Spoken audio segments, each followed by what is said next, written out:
ఇక ఇటు తెలంగాణలో కూడా భారీ వర్షాలు కురుస్తూ ఉన్నాయి. వనదుర్గ ప్రాజెక్టు వైపు గొర్రెల కాపర్లు అలాగే కొంతమంది పశువుల కాపర్లు జాలర్లు ఎవరు కూడా వెళ్లవద్దు అంటూ ఇప్పటికే పోలీసు శాఖ అధికారులు అయితే హెచ్చరికలు జారీ చేస్తున్నారు. అటు మంజీరా నదిలో స్వల్ప ప్రవాహం కారణంగా 7 పాయల శ్రీ వనదుర్గ భవానీ మాత దర్శనం రాజగోపురంలో ఏర్పాటు చేశారు. ప్రస్తుతం చూడొచ్చు మొన్న ఈ మధ్యలో కురిసిన వర్షాలకు కూడా వనదుర్గ మాత ఆలయం అంతా కూడా మునిగిపోయింది. ప్రస్తుతం భారీగా కురుస్తున్న వర్షాలతో ఇప్పుడు ఆ ఆలయ చుట్టుపక్కల ప్రాంతాలు కూడా వరద నీటితో ఉప్పొంగుతూ ఉన్నాయి. ఆలయం దగ్గర నుంచి కూడా ప్రవాహం వెళుతోంది. దీంతో రాజగోపురంలో వనదుర్గ భవానీ మాత దర్శనాన్ని ఏర్పాటు చేశారు ఆలయ అధికారులు, పూజారులు.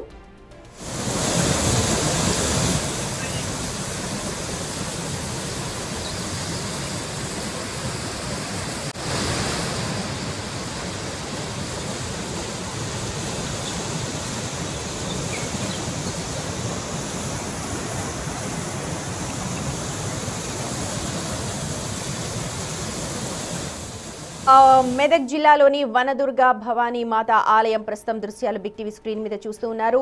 నిన్నటి నుంచి ఎడతెరిపి లేకుండా కురుస్తున్న భారీ వర్షాలకు ఆ చుట్టుపక్కల ఉన్న మంజీరా నది అంతా కూడా ఉప్పొంగి ప్రవహిస్తోంది.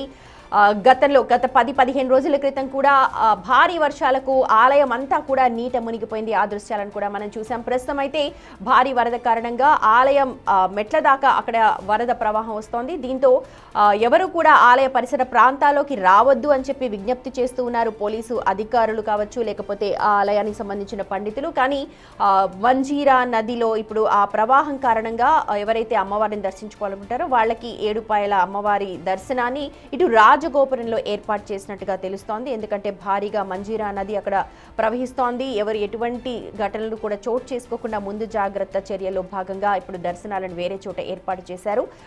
భారీగా వరద నీరు రావడంతో అధికారులందరూ కూడా అప్రమత్తమయ్యారు. పోలీసు యంత్రాంగం అంతా కూడా అప్రమత్తమైంది. అటు జాలర్లు కావచ్చు, లేకపోతే మత్స్యకారులు కావచ్చు, గొర్రెల కాపర్లు, ముఖ్యంగా కొంతమంది పశువుల కాపర్లు కూడా అక్కడ మేపడానికి వెళ్తూ ఉంటారు. వాళ్ళందరూ కూడా ఎవరు బయటకు రావద్దు, ఆ పరిసర ప్రాంతాలకు వెళ్ళొద్దు అంటూ అధికారులు హెచ్చరికలు జారీ చేస్తున్నారు.